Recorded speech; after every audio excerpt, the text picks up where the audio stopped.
Hello Capricorn, Sun, Moon, Rising, and Venus signs. Kamusta kayo? Sana po nasa mabuti kayong kalagayan. Welcome back po sa Star Tarot. Kung bago kayo rito, welcome din kayo. Thank you for your support. I truly appreciate it. God bless you all.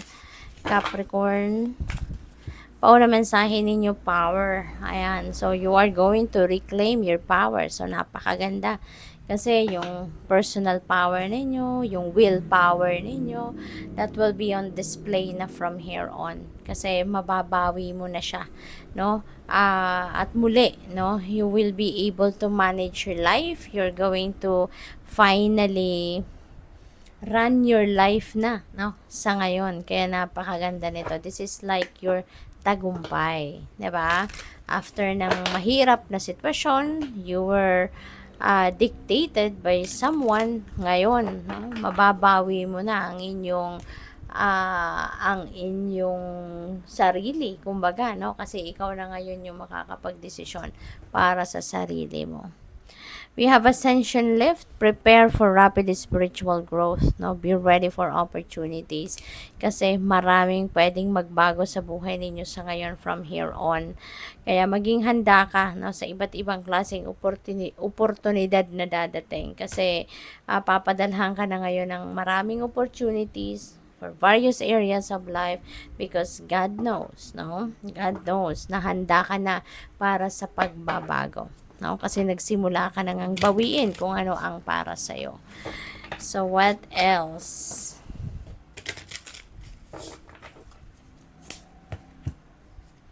We have Five of Swords. Ayan. So, meron ditong conflict, no, na nangyari sa inyo. At feeling ko, dito kayo nang gagaling. No? Kaya ninyo babawiin na yung kapangyarihan ninyo over yourself. Hindi nyo nahahayaan na patakbuhin ng ibang tao pa yung buhay ninyo. Kasi ngayon, umabot na kayo, no, sa conflict, sa pag-aaway, na even if, 'di ba? Parang sinuko mo or binigay mo sa taong ito yung buhay mo, 'di ba? Kasi siya na yung nagpapatakbo ng buhay mo, siya na yung nagde-decision para sa iyo. Pero despite that, maaaring parang hindi pa yon enough para sa kanya, 'di ba?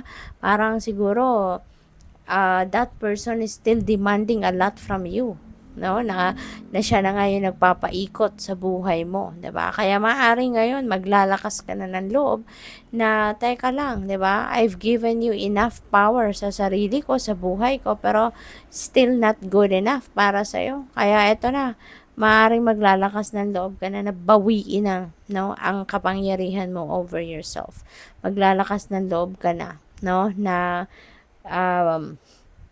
ikaw na yung magdesisyon para sa buhay mo, ikaw na magte-take charge, no? Ngayon, you're going to take control of your life na from here on. So, what else? We have the Magician and you are going to start doing things na magdadala sa inyo, sa inyong tagumpay, sa inyong mga dreams, sa inyong mga goals. Ngayong malaya ka na, 'di ba? Nagawin ang gusto mong gawin.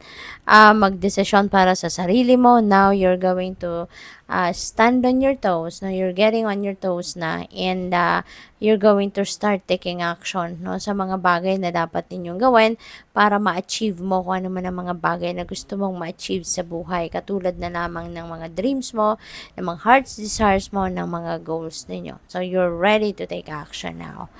We have Knight of Pentacles. Ayan. So you are definitely working towards prosperity, no? Towards abundance. Kasi lalo-lalo na ngayon na maraming opportunities ang pwedeng dumating sa buhay ninyo. At isa na sa mga opportunity na maaaring dumating is yung pangkaperahang aspeto. Maybe there are going to be opportunities for bagong trabaho or additional na trabaho, may bagong pagkakakitaan, investment schemes, maaaring may mga iba't ibang klaseng offers dyan para sa'yo. So, maybe you are going to start, napag-aralan ng mga ito para kung gugustuhin ninyo, kung sumakto sa criteria ninyo, yung anumang mga opportunities na to, then handa ka, alam mo, 'di ba, kung ano ang papasukin mo. So, good luck sa'yo. We have two of swords. Ayan. So, there is a decision na gagawin mo, and probably this is about pa rin dito, no? So, siguro, ano to, pinag-isipan mong mabuti. 'Di ba? Pinag-isipan mong mabuti. Hindi ito madali para sa iyo, no? Yung pag-isipan mong tumayo na sa sarili mong paa, take control of your life. Maaaring matagal mo din yung pinag-isipan kung kaya mo nga bang panindigan ang sarili mo, kung kaya mo tong gawin. 'Di ba? So, kaya, ito yung decision, no, na siguro na ginawa ninyo, or malaking decision. We have Hanged Man. Ayan, siguro sa ngayon, after all this drama sa buhay ninyo, maybe kahit papaano napagod kayo sa kakaisip, napagod kayo sa pagdedesisyon, 'di ba?